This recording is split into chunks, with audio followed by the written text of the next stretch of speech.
My name is Austin Siedentoff, and I'm a producer here with UW Video, the umbrella organization for UW TV. And today we're going to share our tips for Facebook Live with you. Facebook Live is an emerging new technology, and everyone's kind of dipping their toes in the water to figure out how it works. So, what is Facebook Live, and why should I care? Well, if you're a department or organization here at the University of Washington, you're probably using video in some way to tell your story, to connect with an audience, to get your messaging out there into the world.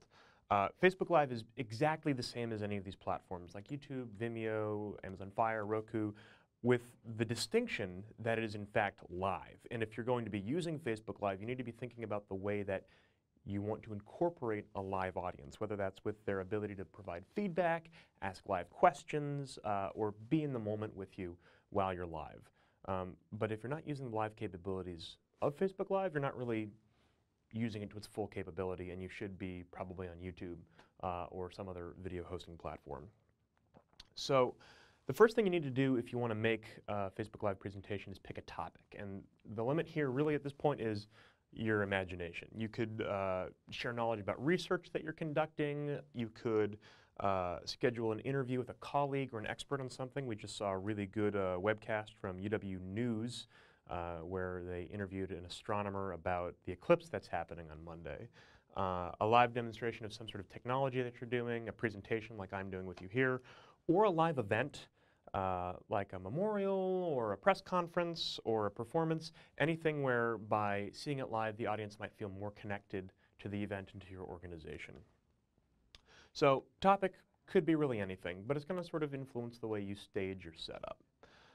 Next, you need to choose an account, and by account I mean the actual kind of Facebook account you're going to be using. There's really two distinctions we're drawing here, a personal profile and an organizational page. And there's two reasons why you might choose one over the other. The first reason is you need to think about who's actually giving the address. Is it you as an individual, or is it you as a representative of your department or organization?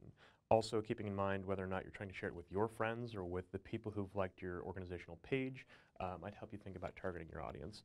The second reason is that there are slightly different features and configurations available to one option or the other, and we're not going to get into the details of that right now, but you should definitely be checking those out before you commit to using either a personal profile or a departmental page. Next, you need to actually pick the physical location of your presentation. And this is important for a number of reasons, and there could be any location out there physically in the world, but we've put it into two pretty broad categories that will make it a little bit easier for you to go through some of these variables that you should be considering when picking your location. So we've divided it into being in a studio, like this environment here, or on location, which could be anywhere: offices, lab, library, reserved room, the street, Red Square, anywhere. So there are certain advantages that a studio has over location and certain advantages that location has over a studio, and we're just going to go through them. One, what I think is the most important is having a stable internet connection. If you have the best content or stream in the world, it doesn't matter if people actually can't see it because the stream is cut out. So we prefer to use Ethernet cable. We don't like Wi-Fi. We found it to be unreliable sometimes, but plenty of people have no problem with Wi-Fi at all. So it's totally your call. When it goes live. What did you say? Someone has to say go. Yeah. But that's weird. Okay. So are we just going to let it go automatically? It starts right at 10:30. I just don't know enough about the Facebook. Yeah, well, I'm not sure. You know, there's a schedule live and then there's this manual start button. But it's scheduled to go at 10:30 now, right? Yeah. So I think we're good. Yeah. So you just want me to... But if it doesn't go after a few seconds, then... So the advantage we think goes to the studio, Okay. especially because Wi-Fi doesn't work in certain corridors or hallways or rooms in different organizations and buildings around campus. Next is your audio and lighting, and we give the advantage to the studio as well because the studio is very nicely pre-lit for something like this already. Whereas on location, you have to take a lot more variables in consideration, like the natural light in the room, the lights that you have on hand that you can set up. And the other thing you need to consider is your base standard of quality for what you want the video to look like and sound like. The most important in terms of audio and visual is actually the audio. Studies have shown that people will watch something if it's kind of got bad video, but as long as they can hear it, they'll watch it. But people immediately tune out of things that don't sound good, even if the video quality is extremely good. So you need to make a call for yourself whether or not you want it to sound okay, if that's a threshold that works for you, or you really do need professional sounding audio. We have these nice lavalier microphones right here, and if we were using the built-in microphone on our camera, it might sound slightly more echoey or tinny, and that might be all right. It all is your call. So audio and lighting, we give the advantage of the studio because it's got just a basic fundamental threshold of slightly higher quality video and audio. Next is control of the physical location. So nobody's going to come barging in on me in the studio here, except for maybe a coworker of mine, but they're good people, so they wouldn't do that, right? But if we were out in Red Square, it might be a different story because a student might walk up to me and ask a question, or jostle the camera operator walking by, or step between me and the camera, like right freaking there. No, shall we close the door? I'm going to close the door. Yeah. So a studio is going to offer a little bit more control over your location. That's not to Well, say I that can you hear don't you guys have control talking and over your stuff, own so if you office, guys want but you can guarantee that shooting you in a guys want to studio be part of environment, this. And I have to be, you have so can you control hear over me? who has access to the Any space sound I make? while your presentation is Do I going come on. across on there? I mean, it's Next is relevance to the message. voice with the mic. And this means picking a location that emphasizes the story you're trying to tell. So if you've got some groundbreaking research coming out of your lab, maybe you should set your webcast up Okay. Not that big. in your lab. Okay. It just makes it a little 'cause bit, we're drives your close. message We're home a close. little bit Okay. more strongly. Whereas if you have this new research coming out of Yes, your lab my and you're doing phone it is in your office, silenced. maybe the message wouldn't land as hard. So we give the advantage here to being on location because the studio environment's pretty vanilla. Next is the cost. Clearly, free is better than renting a studio, doing it in an office or We're a lab. starting a countdown, so now it's like Okay. 2 minutes and 39 seconds. Okay. How do you want me to, Just give me a when we're live. okay, just step, okay. Yeah. And hold your hand up when you want my attention. Just I think we should go through this a little faster. That slide. okay. Just the slide about the I will try. comparing.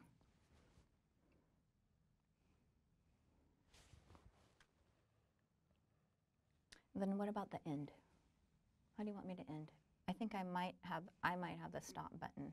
I think you do. Yeah. So you just stop it when I say, all right, thank you. Peace out. Okay. I'll wait for the peace out. Deuces, nerds. Okay. If for some reason you don't have a stop button, I can kill it real quick. Okay. Well, okay, do you want to open that up? Or is that going to let in some kind of weird light?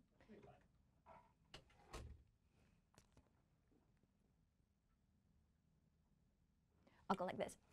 Yeah. Okay, minute 30. The whole thing fucking sucks. Fuck it. We'll do it live. Get all your swearing out right Yeah. now. You've got a minute and 20 seconds to just swear, Bitch, swear, swear. Motherfucker, cunting shit. Oh. Mm, Is that a laser pointer? Is it? No. Oh. I'm blind. Blinded by the light, lit up like a deuce, another runner in the night. Okay, 50 seconds.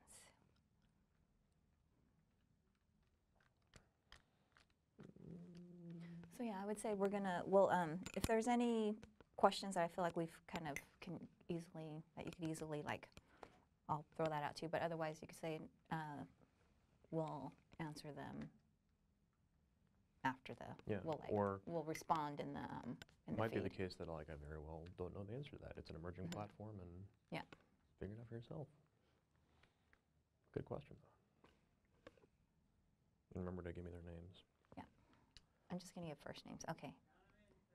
10, 8, 7, 6, 5, 4.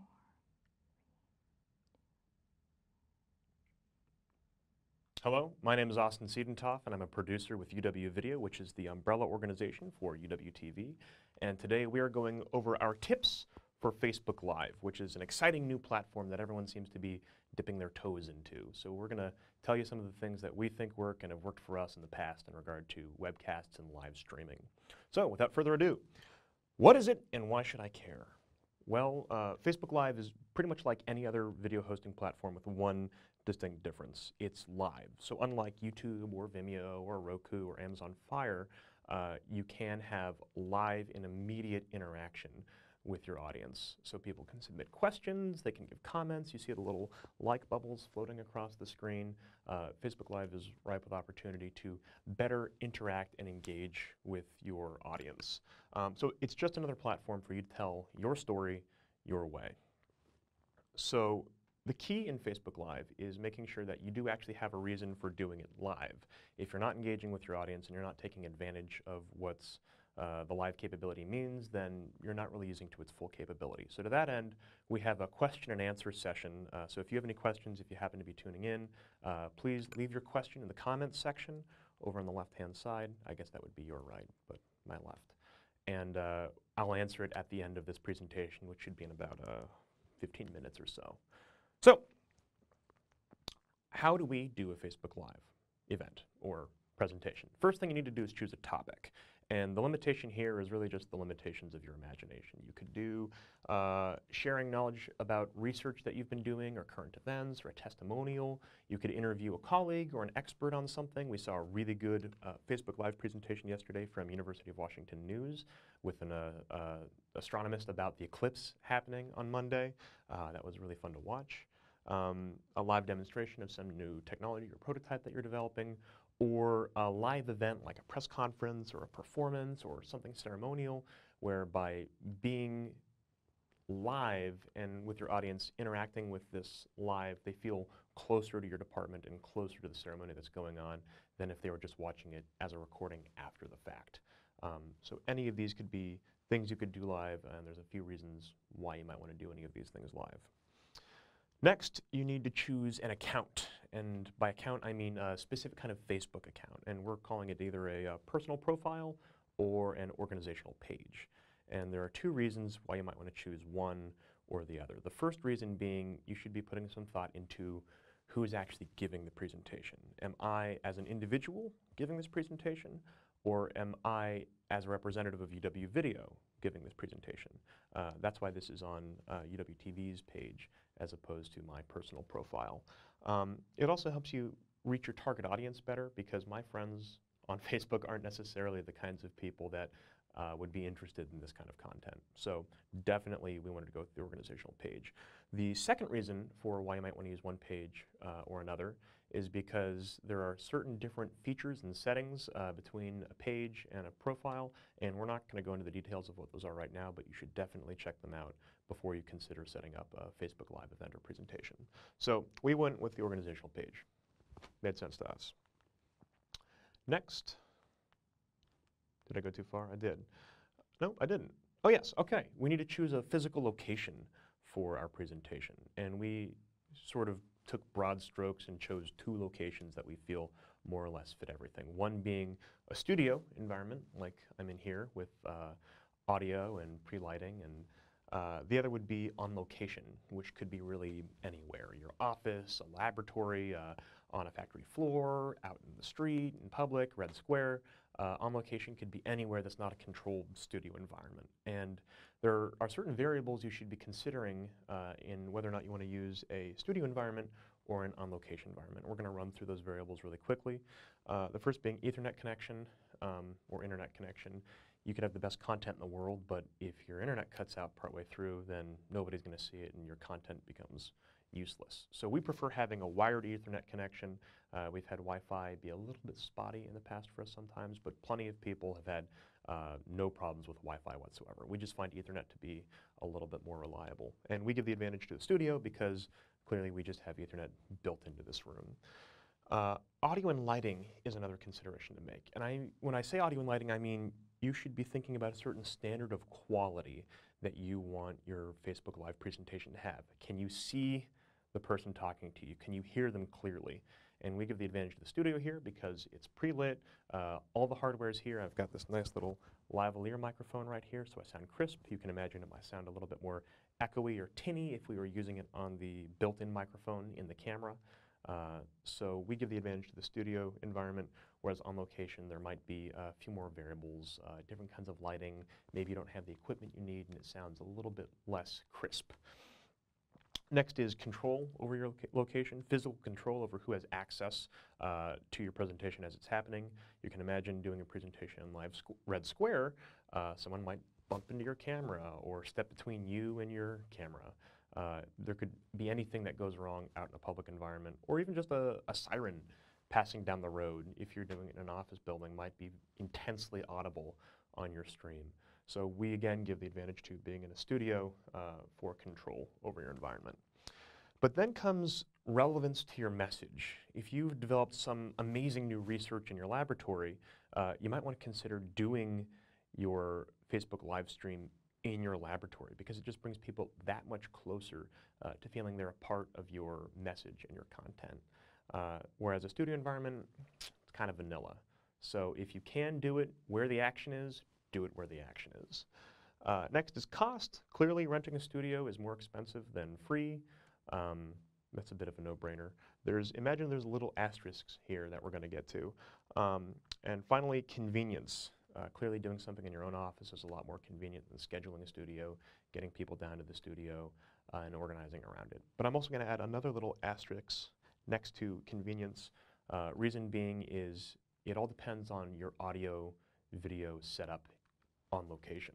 So if you haven't met that standard of quality I was talking about earlier in audio and lighting, if you need it to sound better, it might be prohibitively expensive or prohibitively difficult to set up your own AV setup on location. So it may be difficult to get really good quality resolution via Wi-Fi out on Red Square. Or maybe the light's really glaring and you can't get it to look good because you don't have flags and diffusion for all this natural light around you. So in some situations, because there's a threshold of audio and lighting quality that you want to meet, it might be more convenient and less expensive to do it in a studio. But that's all for you to decide, and it's all based on your personal feelings for what your quality should be. So hopefully you've put some thought into determining your location. But before you start, it's time to actually share your event. Just as HBO advertises that Game of Thrones is going to be on this Sunday, you should be advertising that you're going to be live soon. And if it's a short, informal presentation, it could be a simple post an hour before you start. If it's a larger presentation or an event, maybe you want a week or two of the occasional just, hey, we're doing this thing, come watch.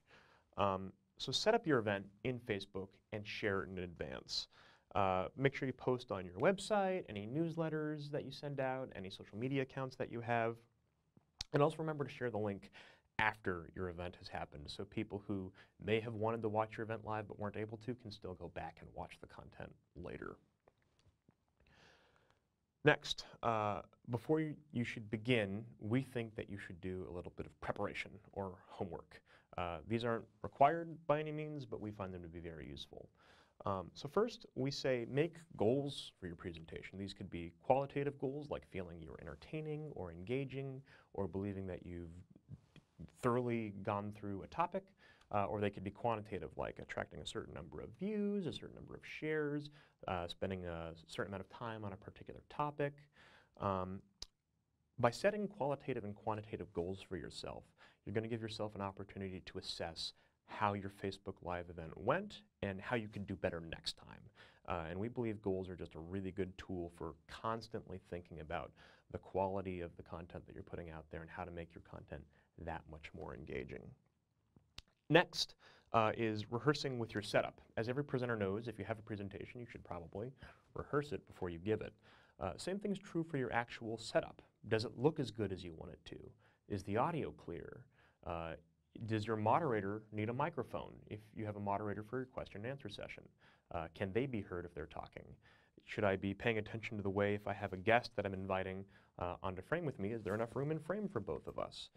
Is there too much room for both of us? So doing a rehearsal with all of your equipment just to make sure it works and fits all the needs of your presentation, we think is critically important, whether it's in a studio or out on location. And finally, rehearsing for a camera. As anyone who's presented for both a live studio audience and a camera knows, they can be very different experiences. I personally much prefer presenting for a live audience because I can feed off people's energy and get a sense for what they're thinking and feeling and drive the pacing of my presentation to how the audience is responding to me. You can't do that with a camera. And for some people, it can be a little bit off-putting when everyone in the room stops talking and looks at you and you hear the hum of the lights and you're just staring into this black alien orb in front of you. So make sure you're comfortable in an environment where there's just a single camera. And the tip that I heard that I use all the time is pretend that the camera is just one person that you're talking to. It's not you all, it's just you. Hello. So make sure you've put some preparation into your presentation before you go ahead and do it. It makes you seem a little bit more polished. Finally, there's a few things during the event that you can do to increase engagement as well. One is respond to your viewers' comments live, either as they come in or after the fact, as we're doing in a Q&A session at the end of this presentation if you're just tuning in. And when you do respond to someone, make sure that you respond to them by name. It just makes people feel a little bit more, oh yeah, they said my name, they care about me. Make sure you broadcast for at least 10 minutes so that people who are maybe a little bit late to your presentation haven't already missed the whole thing.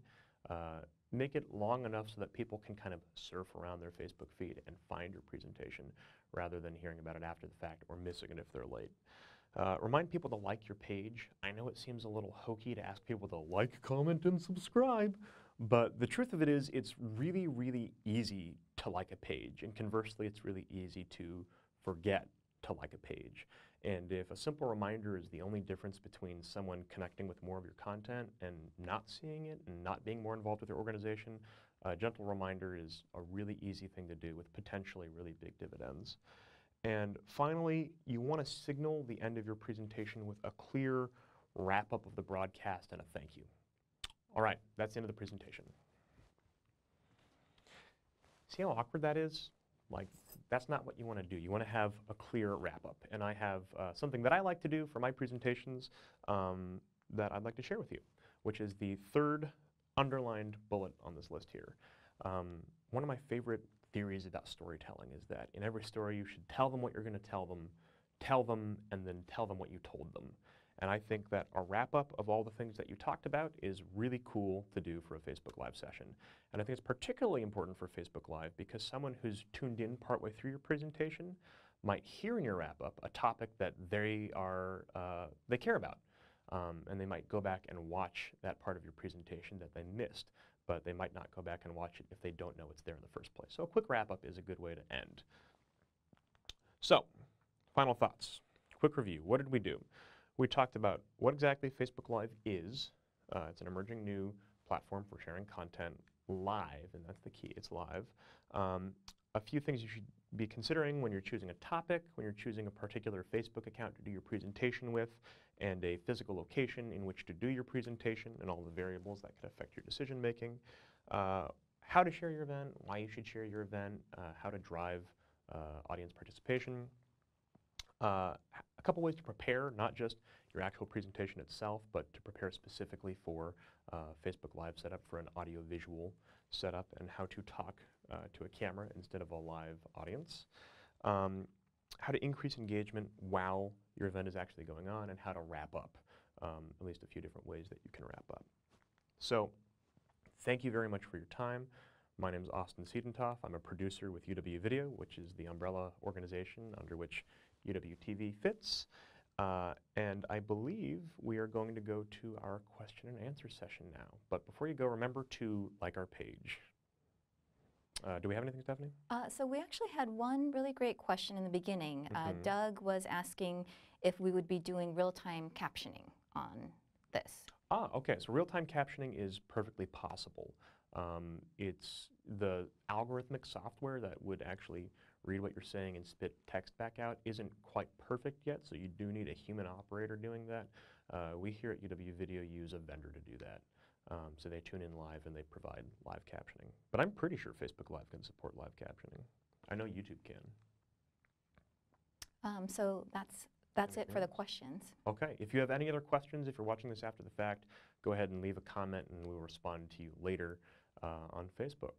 Remember to like our page. Thanks for watching, and we'll hopefully see you soon, or maybe you'll see us.